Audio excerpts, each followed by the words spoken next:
Well, coming up, learning to focus on your future and find success. Tapping into your intuitions and maybe avoiding some common business mistakes. Author McCarthy is in town sharing her wealth of knowledge. Time now is 5:38. We'll be right back. We all need and want a little bit more of this, following your intuition and finding the success that you deserve, really. Joining us, author, entrepreneur, philanthropist, McCarthy. Thanks for joining us this morning. Thank you so much for having me, Laura. You have been a busy person over the years, but great successes and a lot of advice that you've learned through the different things that you've done. And you're here to share a little bit. I am. Yeah.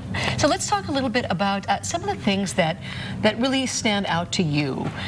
Ways that people can, spread their wings a little bit and take the risk that maybe they need to take to find that success they want in their lives. Right. Well, I'm here to talk a little bit about intuition as a success tool. And many famous people like Bill Gates and Steve Jobs and Oprah Winfrey have said that they've used intuition as a success tool. And I think everyone has had an experience of it, but I think that there's just 3 things that they can do every day to enable it to show up more often. So what do you mean by intuition? Give an example. Okay, so a gut instinct, let's say. If you have a desire to lose weight, for instance, you might say things like, oh, I want to lose weight. And what'll happen is intuition and your subconscious will actually look at that statement to try and make it true. So you always have to be wanting to lose weight instead of being physically fit and trim and toned and energetic, which would be a better way to word your goal attainment statement. So what are you have some specific suggestions for people to kind of get them started on that path? I do. I think they should spend 20 minutes every single morning reviewing their goals. This is something that successful people do every single day. The first step is to write down your goals as though you've already achieved them with gratitude.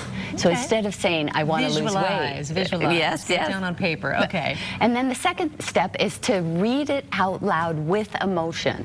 Makes a big deal when you hear it. You know, it kind of sinks in a little bit better. Every teacher will tell you that it anchors it more deeply within you. I completely agree that we do that here too in news. You know, you read it, you hear it, you believe it, you feel it. Right. All right, let's talk about some common mistakes when people are trying to achieve some goals.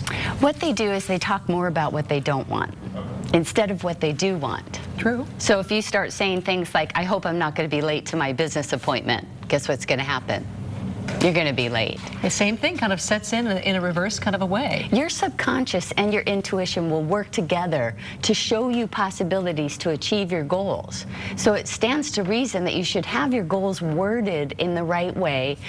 Go ahead and write them down, read them out loud, and then use a technique that many famous athletes and professional musicians use, which is to see yourself in that realized goal, achieving what you want.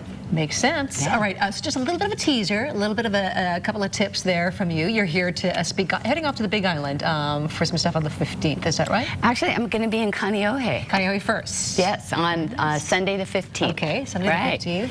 And we're going to be doing a workshop based on my book at Windward Unity. Windward Unity coming up on Sunday right here on Oahu. May, thanks for joining us for a few minutes. And if you get a chance, head out there. Lots of words of wisdom. Thank you so much. Oh, thank you so much. All right, time now is 5:45.